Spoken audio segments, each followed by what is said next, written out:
Swastiastu.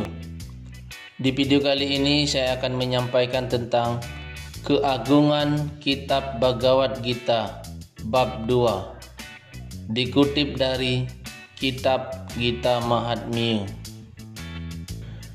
Sri Vishnu berkata, Dewi Laksmi yang kucintai, engkau telah mendengar dariku keagungan bab 1 Bhagavad Gita. Sekarang dengarkanlah dengan seksama, sebab aku akan menyampaikan kepadamu keagungan Bhagavad Gita bab 2. Pada suatu hari di selatan di kota Pandarpur, hiduplah seorang Brahmana terpelajar. Dewa Syama namanya. Dia piawai melakukan yajna korban suci. Dia pun ahli dalam menerima tamu. Dan dengan kegiatannya, dia berhasil memuaskan para dewa. Tetapi dia tidak berbahagia. Hatinya tidak tenang. Pikirannya pun tidak damai. Ia ingin mengetahui hubungan jiwatma dengan Paramatma. Dengan modal keinginan itu, dia mengundang banyak yogi dan tapaswi serta menjamu mereka dan mengajukan pertanyaan tentang kebenaran mutlak. Inilah kesibukannya bertahun-tahun. Pada suatu hari, tatkala dia sedang berjalan-jalan, dia melihat seorang yogi di depannya yang sedang duduk bersila. Pandangannya terpusat ke ujung hidung, total terserap dalam meditasi. Dewa Syama dapat merasakan bahwa yogi ini damai luar biasa, tanpa keinginan material apapun. Dengan rasa hormat besar dan bersujud, Dewa Syama bersujud di kaki yogi tersebut sambil mengajukan pertanyaan, bagaimana cara mencapai kedamaian seperti sang yogi. Pada saat itu, sang yogi yang pengetahuannya lengkap tentang personalitas Tuhan Yang Maha Esa, Sri Krishna, menasehati Dewa Syama agar mengunjungi desa Shwapur untuk menemui Mitrawan, seorang gembala kambing. Kepadanya dia harus menimba ilmu pengetahuan tentang pengenalan Tuhan. Setelah mendengar petunjuk tersebut, berulang-ulang Dewa Syama bersujud penuh hormat di kaki yogi itu dan segera berangkat menuju Shwapur. Setelah tiba di tempat tujuan itu dan segera berangkat menuju Shwapur, setelah tiba di tempat tujuan, dilihatnya di sisi utara sebelah hutan permai. Di sanalah Mitrawan tinggal. Ketika memasuki hutan itu, dilihatnya Mitrawan sedang duduk di atas batu di pinggir sungai kecil. Mitrawan tampak tampan dan damai. Di kawasan hutan itu, angin berhembus lembut. Setiap penjuru semerbak harum. Kawasan kambing berkeliaran bebas tanpa rasa khawatir. Beberapa seekor kambing duduk santai bersama harimau. Hadir pula binatang buas lainnya. Tetapi mereka sangat damai aman, dan sentosa. Ketika Dewa Syama menyaksikan pemandangan ini, hatinya pun amat damai. Dengan penuh hormat, dia mendatangi Mitrawan dan duduk di sampingnya. Nampaknya Mitrawan asyik sepenuhnya tenggelam dalam meditasi.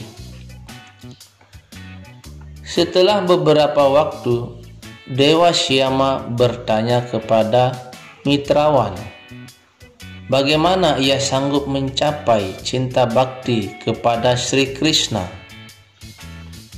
Mendengarkan pertanyaan ini, sejenak Mitrawan tenggelam dalam pemikiran sangat dalam.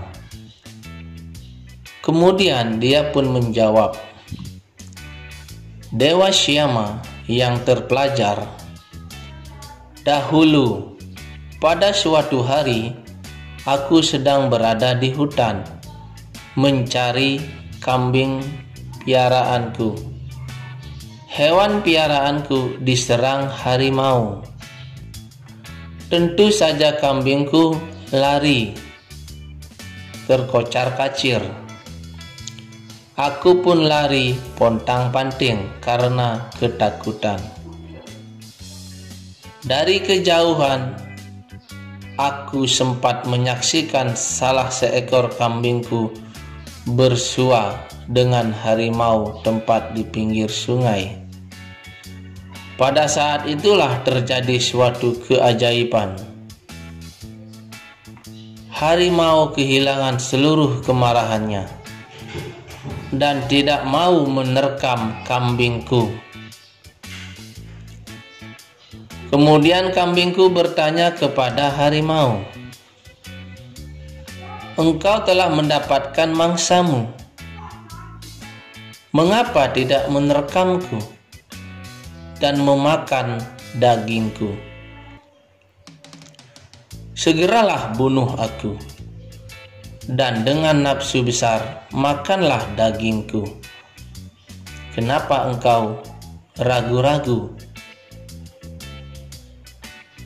Sang harimau menjawab, sejak aku tiba di sini, rasa laparku sirna. Begitu pula rasa haus dan marahku hilang. Kambing berkata, aku pun tidak tahu mengapa pula aku merasa aman dan damai. Apakah penyebabnya? Jika engkau tahu, beritahulah aku. Harimau pun menjawab, aku tidak tahu. Marilah kita bertanya kepada kera itu. Melihat perubahan perilaku harimau, aku menanyakan sebabnya. Tiba-tiba aku memperhatikan ada seekor monyet duduk di cabang sebuah pohon dekatku. Kudatangi kera itu bersama kambing dan harimau. Karena itu, kera itu menjawab pertanyaan kami dengan sangat hormat. Dengarkan, aku akan memberitahukan kepadamu. Ini sebuah kisah sangat lampau. Di hutan itu, di depanmu ada sebuah pura besar. Disitulah Dewa Brahma memasang sebuah Shiwalingga. Tinggal pula di sana seorang resi yang cerdas, namanya Sukama. Resi Sukama telah banyak berbuat tapa berata.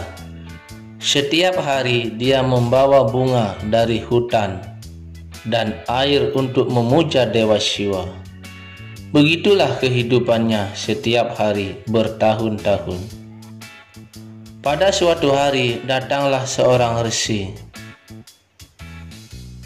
Dijamunya tamunya itu dengan buah dan air. Setelah sang tamu selesai bersantap dan beristirahat, Resi Sukama berkata kepada tamunya, "Oh orang terpelajar, hanya untuk memperoleh pengetahuan tentang Sri Krishna, aku hidup di sini dengan melakukan tapa brata dan pemujaan. Namun, pertapaanku telah berhasil sekarang ini dengan kedatangan Anda." Ketika sang resi mendengar kata-kata Sukama yang penuh rendah hati itu, sang resi sangat puas. Sang resi pun menulis bab kedua kitab Bhagavad Gita pada selembar batu. Kemudian diperintahkannya Resi Sukama setiap hari membaca sloka tersebut. Dengan berbuat demikian, engkau segera mencapai tujuanmu. Setelah berkata demikian, resi itu pun lenyap dari sana sambil Sukama tetap memandanginya. Sejak saat itu, setiap hari Sukama membaca sloka itu mengikuti perintah sang resi.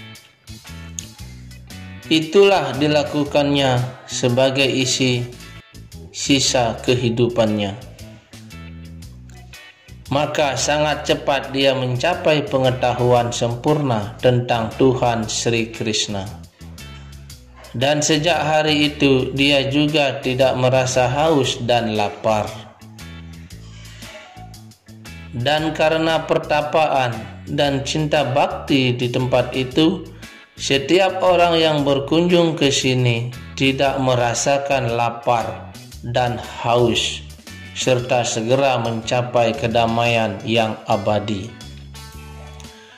Mitrawan berkata, "Dewa Syama tersayang, setelah kera itu mengakhiri kisah agungnya, aku mendatangi pura itu bersama harimau dan kambingku. Di sana aku menemukan sebongkah batu, yaitu bertuliskan sloka bab kedua Bhagavad Gita. Aku pun mulai membaca sloka itu setiap hari.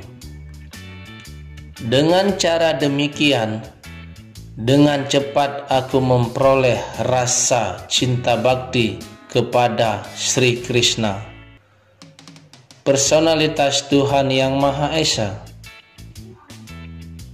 Jika Anda mulai berbuat yang sama, segera pula engkau mendapat karunia Sri Krishna."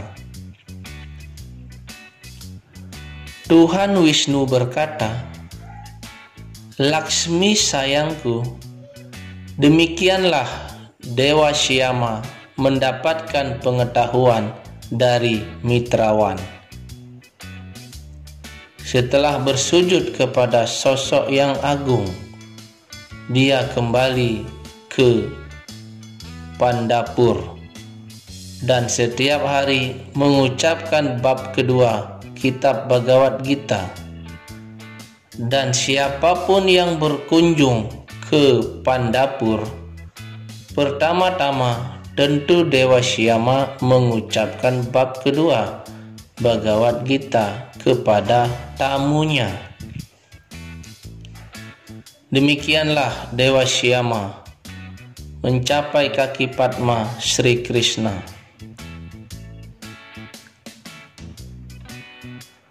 Dewi Laksmi sayangku, begitulah keagungan bab kedua Srimad Bhagavad Gita.